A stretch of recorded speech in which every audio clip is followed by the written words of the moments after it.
اب کتنی web sites ہیں جن کا صرف یہ مقصد ہے کہ صرف اتنا ہی ہے، دن رات روزانہ کے پروگرام، اور کچھ بھی اس پہ کنٹینٹ نہیں ہے کہ اسلام کی مخالفت کرنی ہے۔ اس میں جو لوگ ہندوؤں میں کچھ اسلام کے بارے میں آرگو کر سکتے ہیں، کبھی انہیں بلاتے ہیں، کبھی مسلمانوں میں سے ہوتے ہیں نا وہ بھی جاتے ہیں، رینیگیٹس جو اسلام چھوڑ گئے، جس ریزن سے بھی چھوڑا انہوں نے، ان کو بلاتے ہیں، ان سے انٹرویو لیتے ہیں، لگاتار چل رہا ہے۔ اب اس میں نیرج اٹری ہیں ایک، ان کے پاس گئے، مولانا شاہین گئے، اور انہوں نے کہا کہ ایک دن ہمیں بھی بلا لیجئے، جتنے سوال ہیں وہ ہم سے بھی کر لیجیے، اتنی غلط فہمیوں کے ہیں۔ 3 دن تو انہوں نے کہا بھی ہم جواب دیں گے، 3 دن تو وہ غائب ہو گئے وہاں سے، فون کرتے رہے میں اب آؤں گا جب آؤں گا، یہ 3 دن وہیں پڑے رہے۔ جب دیکھا جا نہیں رہے، روز آفس میں صبح سے شام تک بیٹھے تو آئے، اور پھر آنے کے بعد انہوں نے صاف منع کر دیا کہ نہیں، ہماری ویب سائٹ ہے، جیسے ہمارا دل چاہے گا چلائیں گے، جس کو دل چاہے گا بلائیں گے، آپ سے کوئی بات نہیں ہوگی۔ Subscribe the channel and press the bell icon to never miss a video. الحمدللہ الحمدللہ الذی لہ حمدا کثیرا کما امر، واشہد ان لا الہ الا اللہ وحدہ لا شریک لہ، واشہد ان سیدنا و نبینا و مولانا محمدا عبدہ و رسولہ۔ برادران اکرام، آج چاروں طرف دنیا میں مسلمانوں کا بہت گھیراؤ ہے، اسلام پر، قرآن پر طرح طرح کے فکری، نظریاتی، کانسیپچول اٹیکس ہیں۔ اس کے لیے بہت بڑی حد تک مسلمان خود ہیں رسپانسبل یا ذمہ دار۔ جو لوگ حملے کر رہے ہیں ان کے اپنے ریزنز ہیں، ان کی اپنی وجوہات ہیں، لیکن وہ حملے کہیں صحیح محسوس ہوتے ہیں، کہیں کامیاب ہوتے ہیں، اس کے لیے ذمہ دار خود مسلمان ہیں۔ بہت شارٹ ہسٹری میں بتاتا ہوں آپ کو اس 1945 میں سیکنڈ ورلڈ وار ختم ہوئی، دوسری جنگ عظیم، پورا یورپ آپس میں لڑ رہا تھا، یو ایس اے بھی کود پڑا تھا، پہلی ورلڈ وار میں تو نہیں تھا، بالکل کمزور ہو گیا تھا یورپ۔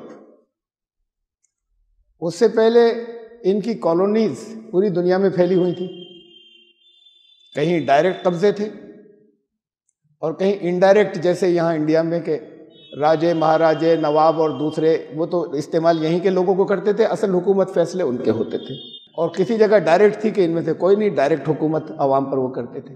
یہ کالونیز تھیں، سب یورپ کی تھیں، سب سے بڑا حصہ برٹین کا تھا، برٹین ہے، فرانس ہے، بیلجیم ہے، پرتگال ہے، اور 2-3 ملک تھے جنہوں نے دنیا کے بہت سے ملکوں میں اپنی فوجیں، یہ قریب 15 سینچری کے بالکل آخر سے، اور سن 1500 کے شروع سے یہ سٹارٹ ہوا تھا یہ فیز، جب سے سی ٹریول سٹارٹ ہوا تو انہوں نے نئے نئے علاقے دیکھے، اور ان کی ویلتھ اور ان کی دولت، اور اس میں پھر حملے اور قبضے شروع ہوئے۔ پھر یہ آپس میں جنہوں نے پھیل کر دنیا میں قبضے کرنے شروع کیے جگہ جگہ، بہت بڑے حصے کے اوپر ان کو غلام بنایا، ان کو ایکسپلائٹ کیا، شوشن کیا، ان کی دولت اپنے ملک میں لوٹی، اپنے یہاں بھیجی۔ جب یہ ہرس آتی ہے تو پھر وہ آپس میں بھی لڑتے ہیں، پھر آپس میں جنگیں شروع ہوئیں، اور وہ پھر آپس میں جنگیں یہ 2 ورلڈ وارز کی شکل میں سامنے ہمارے آئیں گے۔ 1945 میں ختم ہوئی سیکنڈ ورلڈ وار، کھوکھلا ہو گیا تھا یورپ بالکل، لڑ لڑ کر لگاتار سارے ملک، تھوڑا سا رشیا میں دمخم باقی تھا، سوویت یونین تھا اس وقت، وہ یو ایس اے طاقتور تھا، میں نے پہلے وجوہات بتائی کیوں تھا، بات کو داخل ہوا تھا، اور پھر یورپ کو جتنا کھوکھلا ہو گیا تھا، کھانا پینا وہاں کچھ نہیں تھا، ساری سپلائی کا ٹھیکہ امریکہ نے لے لیا تھا، اس زمانے میں بہت انہوں نے دولت کمائی، سپر پاور بن کے نکلا بہت بڑی، یہ دونوں یو ایس ایس آر اور یو ایس اے۔ اب یہاں سے بائی پولر ورلڈ شروع ہو گئی، 2 سپر پاور دنیا میں، ساری دنیا تقسیم تھی، قریب قریب ڈیوائیڈڈ تھی ان 2، کچھ ان کے حمایتی، کچھ ان کے، کچھ جگہوں پہ صرف حمایتی تھے، کچھ جگہ ان کا طاقت اور انفلوئنس اتنی زیادہ تھی کہ اب وہ قبضے تو نہیں ہوئے، لیکن انہوں نے اپنی جنگیں شروع کی، اور یورپ نے یہ طے کیا تھا کھوکھلا ہو جانے کے بعد اب آئندہ کبھی آپس میں نہیں لڑیں گے اور اپنے علاقے میں نہیں لڑیں گے. وہ اس پر آج تک قائم ہے کہ کبھی آپس میں نہیں لڑیں گے اور اپنے ایریا میں نہیں لڑیں گے. اسٹریٹجک تھا بہت یہ بیچ کا حصہ مڈل، کئی وجہ سے، پولیٹیکلی بھی، دنیا کے سینٹر میں ہونے کی وجہ سے بھی، اور وہاں جو دولت ہے، نیچرل ریسورسز ہیں، اس کی وجہ سے بھی. تو یہ جو دو سپر پاورز تھی، انہوں نے اڈا بنایا آپس میں ٹکرانے کا ان علاقوں میں. یہ آپس میں ٹکرانا، کسی علاقے کو اڈا بنانا ضروری ہوتا ہے ان کے لیے، اس لیے کہ دنیا میں اگر پیس ہو جائے تو ہتھیار نہیں بکیں گے. ہتھیار کچھ ملک ہیں 5-6 جن کی ساری اکانومی ہتھیار بیچنے پر ہے. اگر یہ ہتھیاروں کی سیل رک جائے تو یہ بہت اوسط درجے کے دولت والے ملک رہ جائیں. ہتھیار تب بکیں گے جب جنگ ہوگی یا جنگ کا ماحول کریٹ کیا جائے گا. یہ تم پر حملہ کر دے گا، اس جگہ یہ تم پر حملہ کر دے گا، اب دونوں طرف ہتھیار جا رہے ہیں. وہ یہ ہتھیار، یہ آرمری 3-4 سال بعد کہتے ہیں یہ تو آبسلیٹ ہو گئے، آؤٹ آف ڈیٹ ہو گئے، استعمال نہیں ہوئے. یہ آؤٹ آف ڈیٹ ہو گئے، اب دوسرے لے لو، وہ تو یوز ہوئے نہیں، اب پھر اور خریدو، یہ خریدتے چلے جاؤ. تو جب تک ٹینشنز نہیں رہیں گے، اگر پیس ہوگا دنیا میں، تو ان کے ہتھیار نہیں بکیں گے اور یہ اتنے دولت مند ملک نہیں رہیں گے. یہ 6 ملک ہیں دنیا میں مین جو آرم سپلائرز ہیں. تو ان کو ایسا ایریا چاہیے کہ جہاں جنگ ہوتی رہے. اس کے لیے کہ انہوں نے اس حصے کو جو سینٹرل تھا، اسے انہوں نے چوز کیا. وہاں USSR اور امریکہ پراکسی وار لڑتے رہے. ٹولز بنتے تھے یہ کنٹریز، اور یہ سپر پاورز تھے دونوں دنیا کی. اصلی جنگ ان دونوں کی ہوتی تھی اور دونوں کی آرمز کی سپلائی ہوتی تھی. یہ جب تھوڑا سا اور آگے میں بڑھنے کی بات کر رہا ہوں کہ کوششیں اس کے بعد بھی کچھ ہوئیں. جیسے سوویت یونین افغانستان میں گھسا، حملہ کیا ریزن ہے؟ کہیں افغانستان، کہیں اس کا انفلٹریشن ہو رہا ہے تمہارے یہاں. یہ جو اب تو ٹیررزم کا نام آتا ہے، افغانستان کی طرف سے تمہارے یہاں ٹیررزم پھیل رہا ہے کیا؟ انٹرنیشنل ٹیررزم کا تو اس وقت کوئی نام ہی نہیں تھا، کوئی نام و نشان نہیں تھا. تو افغانستان پر حملے کا تمہارا کیا ریزن ہے؟ لیکن کیا انہوں نے، اور 10 سال تک کنٹرول نہیں کر سکے. 10 سال تک وہاں جنگ ہوتی رہی. افغان ہسٹری میں کبھی کنٹرول نہیں ہوئے. کچھ کنٹریز ہیں جن کو، ان میں جو مسلم میجورٹی کنٹری ہیں، اس میں 4 ملک ایسے ہیں کہ انہیں غلام نہیں بنایا جا سکا. حملے ہوئے، کمزور کر دیا گیا، بہت دنوں تک لڑتے رہے، کبھی کسی گروپ کا ساتھ دیا. ایک سعودی عرب کو کچھ ٹکڑے چھین لیے، لیکن پورے ملک کو چھین کر غلام. اس میں سے ایک سعودی عرب ہے، ایک ایران ہے، ایک افغانستان ہے. ان کو یہ کبھی پورے ملک پہ قبضہ کوئی نہیں کر سکا. ایک ترکی، باقی سب جگہ انہوں نے اپنی کالونیز بنا لی تھی دنیا کے بہت سے حصوں کے اندر. یہاں انڈیا، ہندوستان کے اندر ہندو بڑا دیش، ہندو میجورٹی کا ایک ہی تھا. مسلم میجورٹی کے بہت سے دیش تھے، وہ سب کالونیز تھی، سب پر قبضے تھے. اب اس کے بعد پھر وہ آزاد ہونے شروع ہوئے، اس لیے کہ کمزور ہو گئے تھے، آپس میں لڑ کے اتنے کمزور ہو گئے تھے. وہ آرمیز نہیں بچی تھی، کنٹرول کی کوئی گنجائش نہیں تھی، اپنی اکانومی کمزور تھی. دوسری جگہ پر رہنا بے پناہ خرچ ہوتا ہے اور بہت طاقت چاہیے. تو پھر آزاد ہونے شروع ہوئے، ایک ایک کر کے ریلیز کرنا شروع ہوئے، اور یہ آزاد ہوتے چلے گئے. جیسے آج 50 سے زیادہ ہے مسلم میجورٹی جو ملک ہیں، جو پہلے صرف 4 تھے. اور وہ 4 بھی یہ تھا کہ ان کے کچھ حصے انہوں نے کہیں سے کچھ قبضہ کیے تھے، لیکن بڑا حصہ جو ہے وہ لوگ لڑتے رہے، اور وہاں ڈفرینٹ وجوہات سے ان پر یہ قبضہ نہیں کر سکے تھے. اب یہ 50 کے قریب کنٹریز آزاد ہوئے، 50 سے زیادہ ہیں اس وقت. 1991 میں یہ الٹیمیٹلی آخری طور پر یہ ہوا کہ رشیا، یہ سوویت یونین باہر نکلا، چھوڑا انہوں نے افغانستان کو کہ ہمارے قبضے کا نہیں، اور نقصان بہت ہو چکا تھا ان کا بھی. یہ مرتے ہیں تو یہ تو جنگجو تھے، اپنے مر رہے تھے وہاں پر، لیکن لڑ رہے تھے. ان کا جتنا نقصان ہوا، اور بلکہ سوویت یونین ٹوٹا ہی افغانستان کی وجہ سے. اتنی انہوں نے وہاں طاقت جھونک دی تھی، اور 10 سال اتنے انہوں نے جنگ کی تھی جو وہاں پر.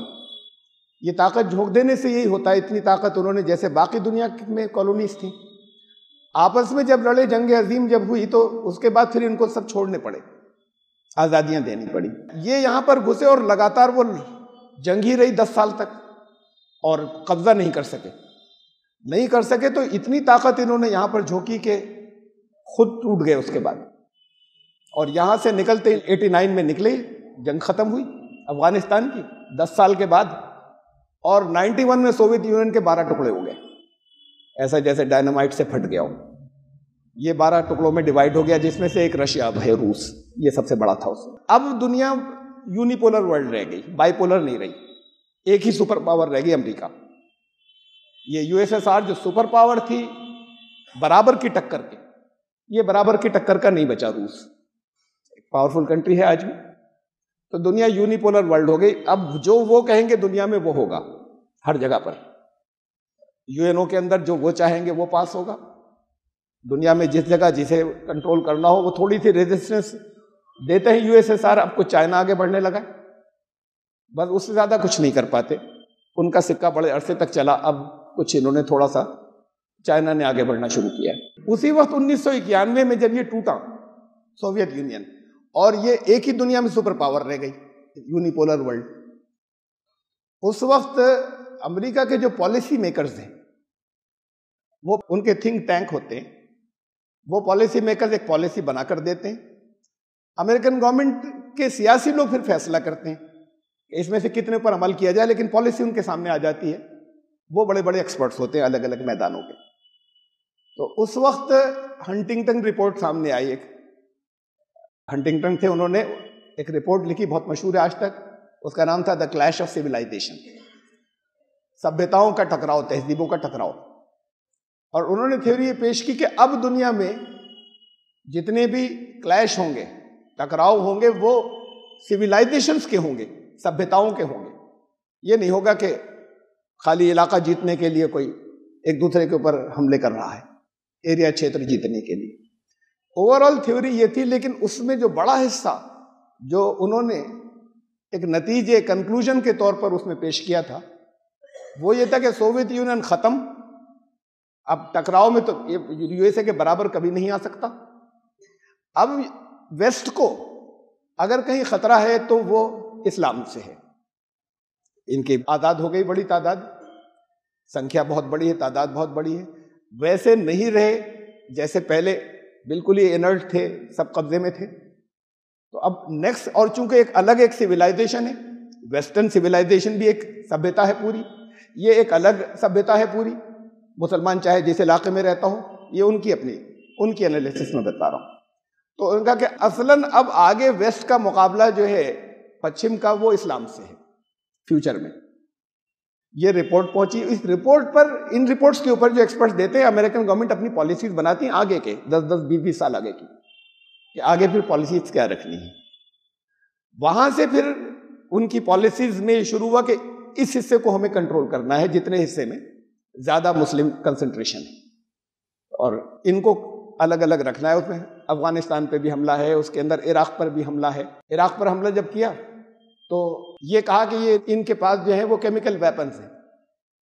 عراق کو تباہ کر دیا، تو اس کے بعد انہی کے یہاں سے رپورٹس آئی کہ کوئی کیمیکل ویپن کہیں نہیں تھا. یہ تو انہوں نے بنایا تھا اپنا، کہا تھا، ساری دنیا سے کہہ دیا تھا حملہ کرنے کے لیے. اور آخری طور پر یہ خالی کوئی تھیوری نہیں رہی، ایک پرووڈ ایک فیکٹ ہے کہ کیمیکل ویپنز وہاں کبھی نہیں تھے. اسی نام سے حملہ کیا تھا، اسی نام سے کئی سال تک وہاں پہ تباہی لاتے رہے. عراق پر حملہ کیا. اب عراق کو اکسایا اس کے لیے کہ وہ کویت پر حملہ کر دیں. اس وقت کی جو ایمبیسڈر تھی وہاں، انہوں نے ڈائریکٹ صدام حسین کو اشارہ دیا کہ کویت کو لے سکتے ہو. پھر امریکہ نے فوراً ان کو ایمبیسڈر کو بلا لیا وہاں سے. اس نے حملہ کیا، وہ آ گئے ان کے اوپر حملہ کرنے کے لیے، کویت کو بچانے کے لیے. یہ کھیل جو چلتا رہا. افغانستان میں جب یہ تھا سوویت یونین، اسی وقت میں انہوں نے ٹیررسٹ بنانے شروع کیے. القاعدہ ان کی کھڑی کی بھی دنیا جانتی ہے، کوئی شبہ کی کوئی گنجائش ہی نہیں. اتنے ڈاکومنٹری پروف ہیں بش فیملی کے قریبی تعلقات ان کے ساتھ میں. حد یہ کہ جس دن وہ ورلڈ ٹریڈ سینٹر پر حملہ ہوا ہے، اس دن 250 کے قریب جو بن لادن فیملی کے لوگ مختلف جگہوں پہ تھے، ان کو اسپیشل پلین سے فوراً واپس بھیجا گیا کہ یہاں یہ لوگ پھنس نہ جائیں. اس وقت بھی بن لادن فیملی کے ساتھ میں امریکن پریزیڈنٹ کے بھائی اور دوسرے ہائر اتھارٹیز کے ریسٹورانٹ کے اندر میٹنگ چل رہی تھی جس وقت یہ اٹیک ہوا ہے. تو یہ ان کی ریلیشن شپ بزنس ریلیشن شپ تھی، آپس میں قریبی تھی بہت. تو یہ جو حملہ تھا القاعدہ کا حملہ، ساری دنیا جانتی ہے اس نام سے اسے. آج تک دنیا کے کسی بھی ایک ملک کو کوئی ثبوت نہیں دیا انہوں نے کہ یہ القاعدہ نے کیا تھا. انہوں نے نام دیے ہیں، انہوں نے یہ کہا ہے کہ القاعدہ کا حملہ تھا، انہوں نے اس کی ڈیٹیلز دنیا کو دی ہیں، دنیا نے مان لیا. مان لیا کا مطلب پولیٹیکلی سامنے سے مان لیا، اندر سے لوگ اپنی اپنی حقیقتیں جانتے ہوں گے، لیکن کسی جگہ دنیا میں ایک جگہ ایک چھوٹے سے چھوٹا ثبوت بھی انہوں نے نہیں دیا. یہ صرف کلیم ہے. اس کے پیچھے پھر دوسری، میں کچھ نہیں کہہ رہا اس سلسلے میں، کانسپیریسی تھیوریز بہت سی ہیں، ان میں بڑا وزن ہے اگر انہیں پڑھیں کہ وہ اٹیک خود کروایا گیا تھا یا اس طرح کی ہیں کانسپیریسی تھیوریز کہلاتی ہیں. اس میں انہوں نے بہت سے ثبوت رکھے کہ اٹیک خود کروایا گیا تھا انہوں نے، اس سے القاعدہ سے کوئی تعلق نہیں. القاعدہ کو انہوں نے کھڑا کیا جب سوویت یونین افغانستان سے نکل رہا تھا تو ٹیررسٹ بنائے انہوں نے. طالبان کو ہتھیار دیے ان سے لڑنے کے لیے، القاعدہ کو ہتھیار دیے. ساری دنیا کو معلوم ہے یہ کوئی چارج نہیں ہے، یہ کوئی الزام نہیں ہے، بہت اوپن حقیقت ہے. جو ایسے ہی لوگ کچھ بھی نہیں پڑھتے اور کچھ بھی نہیں دیکھتے، وہ ادھر ادھر ان کی سمجھ میں ان کے لیے کوئی نئی کوئی انکشاف ہوگا، کوئی یہ ڈسکوری ہوگی، ورنہ سب جانتے ہیں. تو یہ انٹرنیشنل ٹیررزم انہوں نے سٹارٹ کیا، یہ مسلم ورلڈ میں سٹارٹ کیا، اور پھر اس کے ساتھ اسلاموفوبیا سٹارٹ ہو گیا. اسلام کو ٹارگٹ کرنا دو فرنٹس کے اوپر. یہ ٹیررسٹ بنائے، ٹیررسٹ بنانے کے ساتھ میں اب ٹیررسٹ بنتے کیسے ہیں؟ ٹیررسٹ کو موٹیویٹ کیا جاتا ہے، جن کو بھرتی کیا جاتا ہے ان کو موٹیویٹ کیا جاتا ہے. موٹیویٹ کیسے کریں گے؟ موٹیویٹ کریں گے اس سے، دین سے، قرآن سے. دیکھو قرآن کہہ رہا ہے کہ جنہیں کافروں کو جہاں پاؤ مار ڈالنا، مشرکوں کو جہاں پاؤ قتل کر دینا. تو یہ تو تمہارے لیے جنت کا سیدھا روٹ ہے. جو چیزیں یہاں پر الزام لگائے جاتے ہیں مختلف اور جگہوں پہ لوگ سمجھتے ہیں ٹکڑے کاٹ کاٹ کر دینے کے، کنٹیکٹ سے کاٹ کر دینے کے، وہی سب یہ ٹیررسٹ بنانے کے لیے. وہ جن کو انہوں نے انلسٹ کیا وہ مسلمان ہیں، وہ لوگ جو ہیں وہ قرآن کی یہ تعلیم دیتے ہیں انہیں ٹیررسٹ بنانے کے لیے. وہ بنتے ہیں، ایک موٹیویشن ہوتا ہے، یہ جان بھی دے دیں گے. یہ تو اسلام کی بات ہے. تو جہاں جہاں مشرک کافر ہیں، جسے وہ مشرک کافر سمجھتے ہیں، انہیں مارنا ہے، قتل کرنا ہے. ان کے جو بڑے سرغن ہیں ان کو تو پہلے مارنا ہے. تو یہ ٹیررزم انہوں نے سٹارٹ کیا. میں کئی جگہ چیلنج کر چکا بڑے سرکلز کے اندر، پڑھے لکھوں میں. وہ جو سوال کرنے آتے ہیں، وہ جو مجھ سے سوال کرتے ہیں بڑے بڑے فورمز کے اوپر، کہ اب نہیں، اس وقت نہیں، خوب انکوائری کر کے، خوب معلومات کر کے مجھے یہ اطلاع دے دیجئے کہ ISI کو ہتھیار کس نے دیے.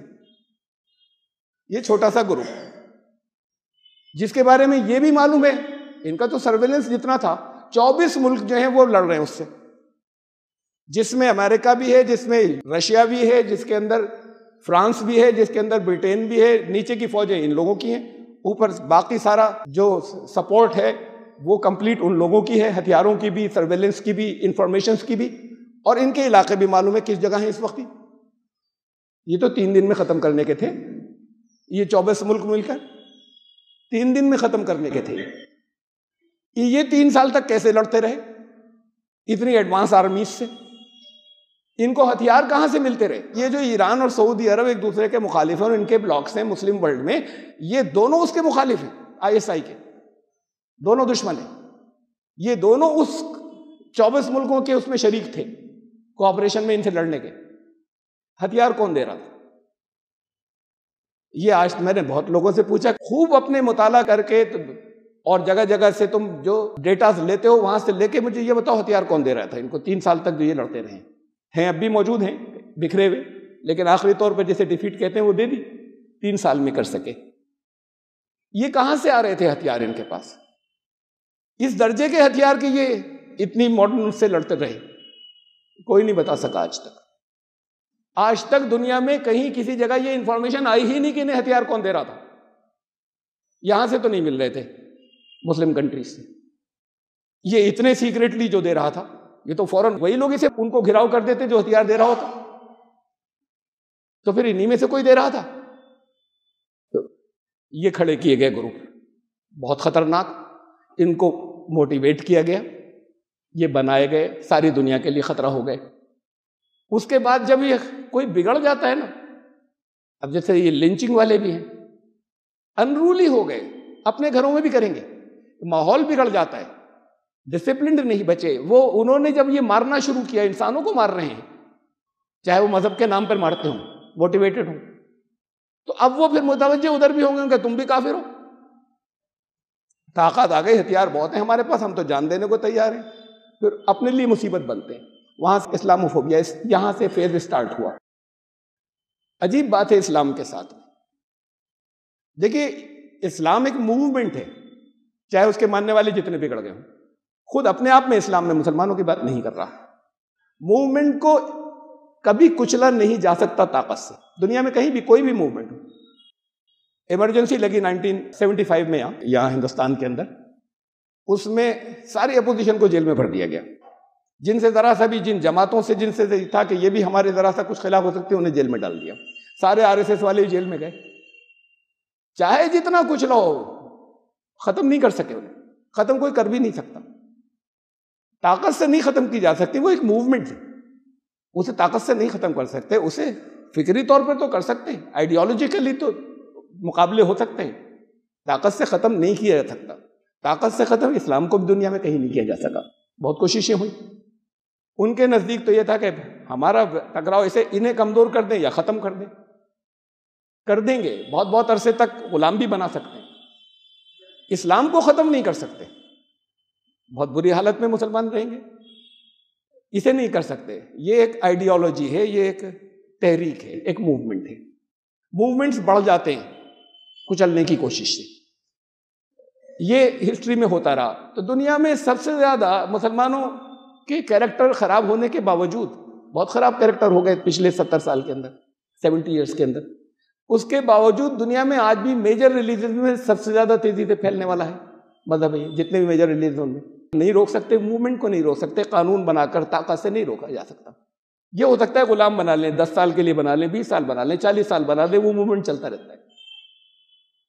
پھر 91 کے اندر جب انہوں نے عراق پر حملہ کیا، 1991 میں تو فوجیں ڈال دی ہے سعودی عرب کے اندر، جب وہ کویت کی بات تھی، یہ 1991 کی بات ہے، تو انہوں نے فوجیں ڈال دی وہاں سعودی عرب میں، اس لیے ڈالی انہوں نے، بڑی تعداد میں، تقریباً 5 لاکھ فوج تھی، کہ یہ عراق سے تمہیں خطرہ ہے، ہم بچائیں گے، یہ فوجیں وہاں پر تھیں۔ امریکن کبھی نہیں ہوا، ہسٹری میں کبھی ایسا نہیں ہوا اتنی بڑی تعداد کے اندر، اس چند سال کے اندر امریکن فوجیوں میں سے 3000 لوگوں نے اسلام قبول کیا، وہ جو وہاں پہ پڑے ہوئے تھے۔ انہوں نے کیسے اسلام قبول کیا، کیوں کر لیا؟ یہ تو کہیں بستی میں بھی نہیں تھے، بستی کے باہر مختلف جگہوں پہ ان کے کیمپس تھے۔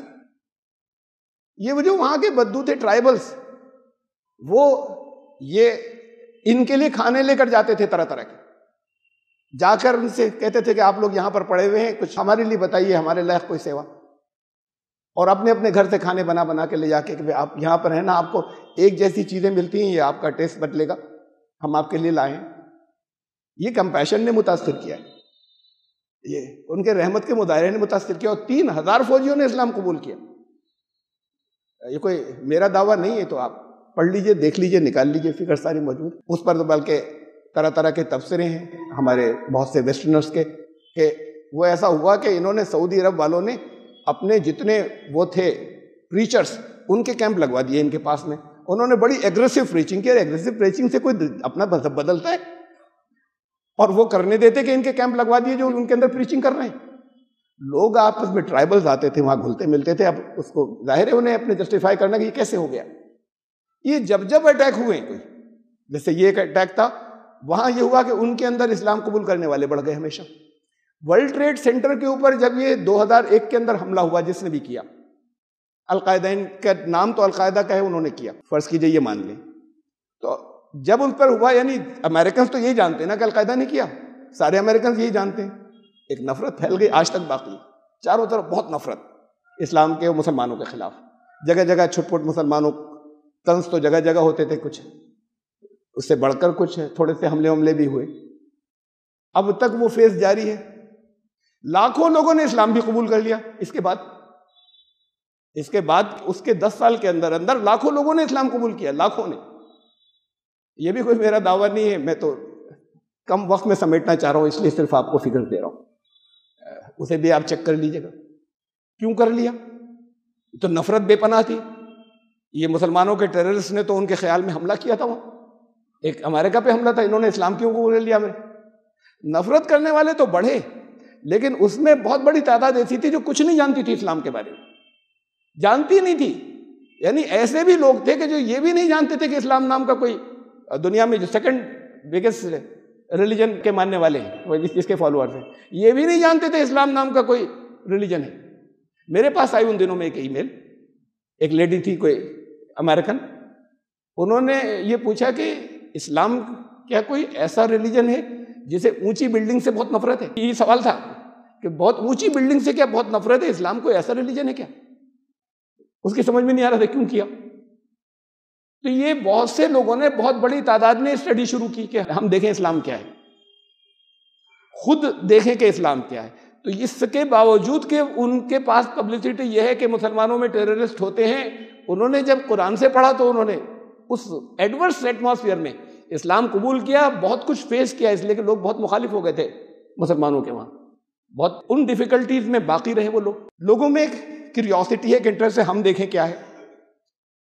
اس میں جب ایڈورس پبلسٹی ہوتی ہے تو لوگ متوجہ ہوتے ہیں، اور پھر سب نہیں، بہت سے لوگ ان سلیکٹڈ پارٹس کو جا کر دیکھتے ہیں جو ان کو دیے گئے، فیڈ کیے گئے، کہتے ہیں ہاں بڑا خطرناک ہے۔ بہت سے لوگ باقاعدہ صحیح طریقے سے پڑھنا چاہتے ہیں، اسٹڈی کرنا چاہتے ہیں، وہ اسلام میں آتے ہیں اور اسلام قبول کرتے ہیں۔ تو یہ کیوریوسٹی باقی ہے، اسلام کی طرف آنا باقی، پوری دنیا کے اندر اتنی ایڈورس پبلسٹی کے بعد بھی یہ ایک، چاہے جتنی فیک نیوز پھیلیں، چاہے جتنا جھوٹ پھیلایا جائے، پھونکوں سے یہ چراغ بجھایا نہ جائے گا۔ قرآن نے کہا، اسے شاعر نے اس کو شعر میں کہہ دیا، اسے یریدون لیطفئوا نور اللہ بافواہہم، یہ چاہتے ہیں کہ اپنی فیک نیوز سے، اپنی باتوں سے، اپنی جھوٹی باتوں سے اللہ کے نور کو بجھا دیں گے۔ اللہ کو تو اپنے نور کو کمپلیٹ کرنا ہے، سچ کو باقی رکھنا ہے، اس کو کمپلیٹ ہونا ہے۔ وَلَوْ كَرِهَ الْكَافِرُونَ، وہ یہ جتنے انکار کر رہے ہیں، جاننے کے بعد انکار کرنے والے، یہ جتنے ہیں، یہ ان کو چاہے جتنا برا لگ رہا ہو، چاہے جتنا ناگوار ہو، یہ ہوگا۔ تو بات یہ کہ یہ میں نے آپ کو بہت بریف سی ایک جھلک دی، یہ تو تھا اسلاموفوبیا ویسٹ کا، ساری دنیا میں پھیلایا، بہت ویب سائٹس ہیں جو صرف اس کام کے اوپر ہیں کہ اسلام کی مخالفت کیسے ہو، اور کن کن چیزوں کے اندر کیا کیا غلط انفارمیشن دیں، کیسے دھجیاں اڑائیں، صحیح چیزوں کو کیسے ڈسٹارٹ کریں، بہت ہیں، اتنی ہیں کہ کوئی مقابلہ نہیں کر سکتا، ٹائم ہی نہیں لگا سکتا اتنا کوئی کہ ان کے جواب دیتا رہے۔ یہاں بھی شروع ہو گیا، یہاں کی ایک الگ بات ہے، یہاں ایک چھوٹی سی، ان میں جو سب سے زیادہ مینٹلی لبرل لوگ تھے دنیا میں، جو ہندوازم کے ماننے والے، ان سے زیادہ ادار کوئی نہیں، اس میں ایک بڑا چھوٹا سا مائنورٹی گروپ تھا جو ہندوتو کا تھا، اور وہ پہلے سے ان کے پاس ایک نفرت کی آئیڈیالوجی تھی، اور وہ ہمیشہ بالکل ایسا رہا ان کے درمیان میں اچھوت کہ کسی الیکشن کے اندر ان کو کوئی کچھ بھی نہیں ملتا تھا۔ مسلمان علماء نے اور مسلمان لیڈروں نے ان کو پاور پہ بٹھا دیا، یہ سب انہوں نے کیا ہے، مسلمان لیڈروں نے اور مسلمان ہمارے مذہبی رہنماؤں نے ان کو، یہ اپنے دین کی خود غلط چیزیں جو ہیں وہ پیش کی ہیں، اس پہ لڑتے چلے گئے، تو اور اس سے ایک ماحول بنتا چلا گیا۔ اصلاً تو یہ ان لوگوں نے کیا جو کچھ بھی کیا۔ اب وہاں سے پھر اور زیادہ یہ چیز شروع ہوئی، جب پاور میں آ گئے، پہلے سے ان کی آئیڈیالوجی میں تھا کہ اس کی غلط تصویر پیش کریں۔ اب کتنی ویب سائٹس ہیں جن کا صرف یہ مقصد ہے کہ صرف اتنا ہی ہے، دن رات روزانہ کے پروگرام، اور کچھ بھی اس پہ کنٹینٹ نہیں ہے کہ اسلام کی مخالفت کرنی ہے۔ اس میں جو لوگ ہندوؤں میں کچھ اسلام کے بارے میں آرگو کر سکتے ہیں، کبھی انہیں بلاتے ہیں، کبھی مسلمانوں میں سے ہوتے ہیں نا، وہ بھی جاتے ہیں، رینیگیٹس جو اسلام چھوڑ گئے، جس ریزن سے بھی چھوڑا انہوں نے، ان کو بلاتے ہیں، ان سے انٹرویو لیتے ہیں، لگاتار چل رہا ہے۔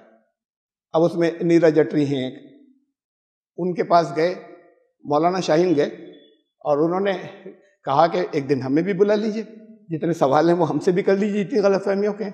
3 دن تو انہوں نے کہا بھی ہم جواب دیں گے، 3 دن تو وہ غائب ہو گئے وہاں سے، فون کرتے رہے میں اب آؤں گا جب آؤں گا، یہ 3 دن وہیں پڑے رہے، جب دیکھا جا نہیں رہے، روز آفس میں صبح سے شام تک بیٹھے تو آئے، اور پھر آنے کے بعد انہوں نے صاف منع کر دیا کہ نہیں، ہماری ویب سائٹ ہے، جیسے ہمارا دل چاہے گا چلائیں گے، جس کو دل چاہے گا بلائیں گے، آپ سے کوئی بات نہیں ہوگی۔ پھر انہوں نے صاف صاف یہ کہہ دیا، پہلے تو کہا تھا کہ ہاں بھی کیوں نہیں، آپ سے بھی بات کریں گے جب سب کو بلاتے ہیں، کبھی سوال جو اعتراض کے ہم سے بھی کریے نا، ایک دن ہم آئیں. تو وہ انہوں نے پھر صاف منع کر دیا کہ ہماری ویب سائٹ ہے، جیسے ہم چلانا چاہیں گے ویسے چلائیں گے، جن کو ہم بلانا چاہتے ہیں تو وہ ان لوگوں کو بلاتے ہیں. میں نے ابھی وہ دیکھی ایک دوسرے اور لوگ جو ہیں، اس کے اندر ایک سنجے دکشت صاحب ہیں. صرف یہی کام ہے کہ وہ جنہوں نے اسلام چھوڑا ہے، جن لوگوں نے، ان کو بلاتے ہیں. یہ کوئی ضروری نہیں کہ ہندو اس میں آ جائیں، وہ ہو گئے ایتھیسٹ، ہو گئے ایگنوسٹک، ہو گئے عیسائی، ہو گئے، ان کو بلاتے ہیں اور ان سے انٹرویو لیتے ہیں کہ اسلام میں کیا خرابی. میں نے ایک دیکھا ان کا انٹرویو کے اندر، جو انٹرویو دے رہے تھے، جن کا کہنا یہ تھا کہ میں نے اسلام چھوڑا ہے، جن سے سوال چل رہے تھے، تو ان کا کوئی فیس نہیں تھا. سچ والا کے نام سے تھے وہ، سچ والا کے نام سے. ایک سائڈ ڈارک ہے، ایک سائڈ یہ سوال کر رہے ہیں، وہاں سے صرف آواز آ رہی ہے، فیس کوئی نہیں ہے. بڑے تجوید والے لہجے میں عربی کی قرآن کی آیتیں پڑھ رہے تھے کہ ایک آدھ چیز کا خوب مطلب ڈکشنری کے حساب سے بھی بتا رہے تھے کہ بہت بڑے جیسے اسکالر ہوں. اور بہت سی انہوں نے آیتیں ویسے ہی جیسے رکھی جاتی ہیں وہ رکھی انہوں نے کہ یوں ہے، اور کوئی مجھے جواب دے دے، کچھ کر دے. ارے سامنے تو آؤ نا. پھر انہوں نے اس پہ کہا کہ ہمارے اپنے 2 جو ہیں چینل ہیں، آپ لوگ اس پہ آئے. میں نے اسے بھی دیکھا، ایک آزاد گراؤنڈ کے نام سے ہے، ایک ڈسپوریا ٹو یا دیرا اس کے نام سے ہے. وہاں بھی سب جگہ فیس نہیں اپنا. جتنوں سے بات کر رہے ہیں وہ اپنے چینلز کے اوپر وہاں اپنا فیس نہیں لا رہے. ایسے لوگ بات کریں گے، ان سے بات چیت ہوگی کہ کون ہے، کیسا ہے، کوئی آئیڈینٹی اپنی نہیں دیں گے کسی جگہ. تو بہرحال باتیں کیسی تھیں، ان کی قابلیت جو معلوم ہوئی وہ کس جگہ معلوم ہوئی؟ قابلیت معلوم ہوئی وہاں جہاں پر ان سے پوچھا گیا. مطلب انہوں نے، وہ جو سنجے دکشت تھے، وہ بھی ظاہر ہے کہ ایسے لوگوں کو بلاتے رہتے تو بہت کچھ انہیں معلوم ہے کہ قرآن کیسا ہے، حدیثیں کیا ہیں، دوسری چیزیں کیا ہیں، ان کو بہت معلومات تھی. وہ جگہ جگہ خود کنفیوز ہو رہے تھے کیا کہہ رہا ہے. جب وہ اپنی تھیوریز بتا رہے تھے، انہوں نے کہا کہ یہ جو ہے آخری رسول عیسیٰ تھے، قرآن کہتا ہے. یہ محمد اصل میں عیسیٰ تھے. یہ جو جن کو ان لوگوں نے بنا لیا ہے، اس کے بارے میں تو قرآن بات ہی نہیں کرتا. یہ محمد نام جو اس کے اندر آیا وہ عیسیٰ کا نام ہے اصلی. انہوں نے کہا بھائی عیسیٰ، انہوں نے سنجے دکشت نے، عیسیٰ ابن مریم، یہ تو مریم کے پتر تھے، یہ بھی تو کہا ہے قرآن نے. وہ گھما کے لے گیا کہ وہ دیکھیے ابن اور امی کہتے ہیں نا، امی تھے.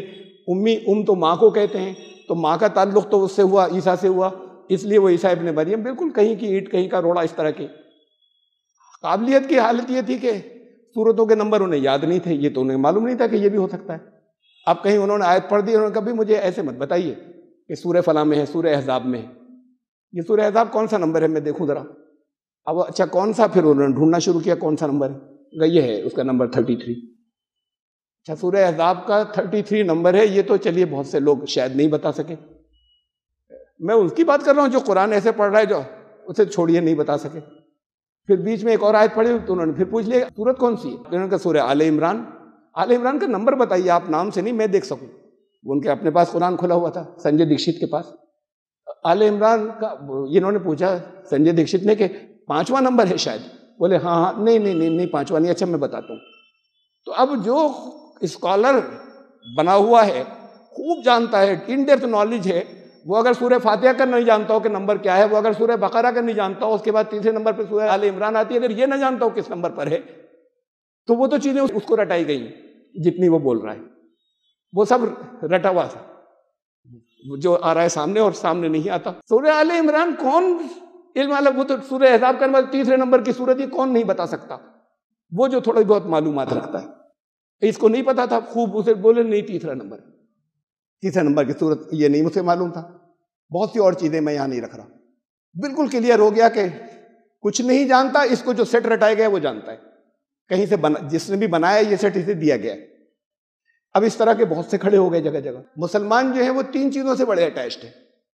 بہت اختلاف ہوں گے آپس میں، جھگڑے بھی ہوں گے، لڑائی بھی ہوگی، ڈیبیٹس بھی ہوں گی، ایک دوسرے کو برا کہیں گے، کافر بنا دیں گے، لیکن ہر ٹکڑا جو ہے وہ 3 چیزوں سے بہت اٹیچڈ ہے. انہیں کوئی چھوڑنے کو تیار نہیں. کعبہ، قرآن، محمد صلی اللہ علیہ وسلم. ان 3 کے نام پہ کسی بھی جگہ کا ہو، وہ چاہے دوسروں کو کافر کہتے ہو، ادھر والے ان کو کافر کہتے ہو، ان 3 کے نام پہ اگر کوئی گڑبڑ ہوگی تو بڑا ایسوسیشن ہے ان کے ساتھ میں. اور چاہے کچھ بھی نہ معلوم نہ ہو، دین کے بارے میں کچھ بھی نہیں جانتے ہو، ٹوٹل جاہل ہو. ان 3 سے بڑے اٹیچڈ ہیں. ان پر حملے شروع ہوئے بھی کچھ سال سے. ایک پیٹریشیا کرون ہے، اور ایک صاحب اور ہیں، انہوں نے ٹام ہالینڈ ایک تحقیق لے کر آئے کہ مکے کا تو کوئی وجود ہی نہیں تھا، یہ کوئی اینشنٹ سٹی ہی نہیں تھا پرانا، یہ تو بات کو بنا لیا انہوں نے، گڑھ لیا، نہ وہ محمد یہاں پر تھے صلی اللہ علیہ وسلم، یہ تو پیٹریشیا شام میں، سیریا میں ایک جگہ ہے پیٹریشیا، وہاں ہوا تھا سب کچھ، اب وہاں سے یہ ادھر آ گیا، جب یہ عباسیوں کی یہاں پر حکومت ہوئی انہوں نے یہ ساری چیزیں گڑھ کر جو ہیں وہ رکھ دی، اور کعبے کا نام مشہور کر دیا، ورنہ کعبہ وعبہ کچھ بھی نہیں تھا، پرانی کوئی جگہ نہیں ہے۔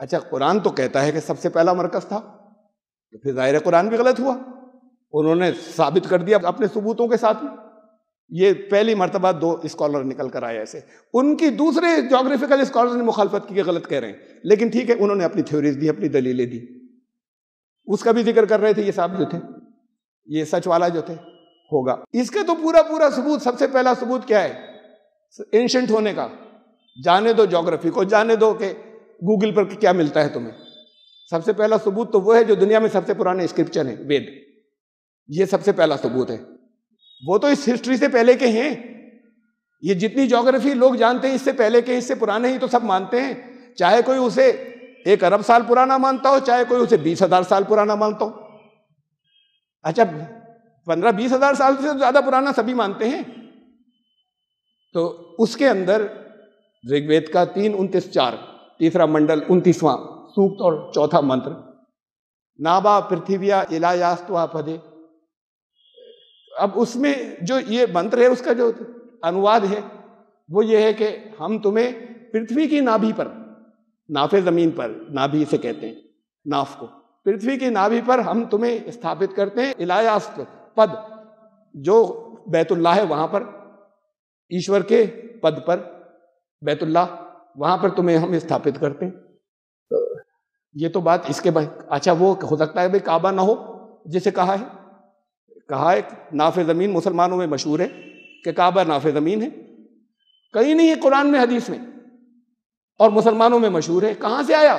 وید سے آیا، انہیں معلوم بھی نہیں ہے مسلمانوں کو، ناف زمین کعبہ ہی کیوں؟ خود چیک کر لیجئے، آپ کھڑے ہوئیے دیوار کے سہارے، بالکل سیدھے 100% ہائٹ کا صحیح نشان لگائیے گا، مان لیجئے یہ ہائٹ جو ہے آپ کی ٹوٹل ہائٹ x ہے، 100% صحیح نشان لگائیے گا کتنی ہائٹ پر ہے، اونچا نیچا ہو گیا تو کیلکولیشن غلط ہو جائیں گے، دیوار پہ نشان لگا لیجئے، اسے مان لیجئے y ہے، x کو پوری ہائٹ کو ناف سے لے کے یہاں تک کی جو ہائٹ ہے اس سے ڈیوائڈ کر دیجئے، تقسیم کیجئے، آنسر آئے گا 1.6، اسے کہتے ہیں گولڈن ریشیو، یہ پوری دنیا میں مشہور ہے، گولڈن ریشیو ہوتا ہے، اس گولڈن ریشیو کے اوپر وہ ہے نافذ، یعنی نافی، کوئی آپ میں سے لمبا ہے، کوئی موٹا ہے، کوئی چھوٹا ہے، سب کا ریشیو یہی آئے گا، ناپ کے دیکھ لیجئے اپنے گھر جا کے، ہر ایک کا پوری لمبائی کو ڈیوائڈ کیجئے ناف سے لے کے پاؤں تک کی لمبائی کو، کعبے کا بھی دیکھ لیجئے، زمین گھوم رہی ہے تو گھومنے سے ہمیں 2 وہ مل گئے دھرے، نارتھ پول اور ساؤتھ پول، ورنہ تو گول چیز کا کوئی سرا نہیں ہوتا، تو اب یہ نارتھ پول اور ساؤتھ پول مل گئے، نارتھ پول سے آپ ساؤتھ پول تک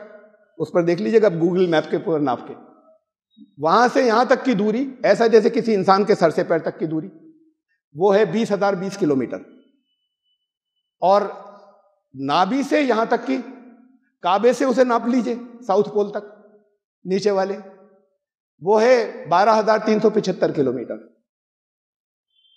20,020 کو 12,375 سے ڈیوائڈ کریں آئے گا 1.6، تو پھر یہ نابا پرتھویا کے اوپر جو کہا جا رہا ہے یہ تو اب اس سے ثابت ہو گیا، اور وید نے کہا تھا کہ وہاں ہم تمہیں استھاپت کرتے ہیں، بڑی اہمیت کے ساتھ میں کہا تھا، تو یہ تو ہسٹری اینشنٹ ہونے کی، وید جس کا ذکر کر رہا ہے وہاں سے چلی آ رہی ہے، یہ کدھر کی باتیں کر رہے ہیں کہ نہیں تھا، سب سے پرانا تھا، اس دور سے چلا آ رہا ہے۔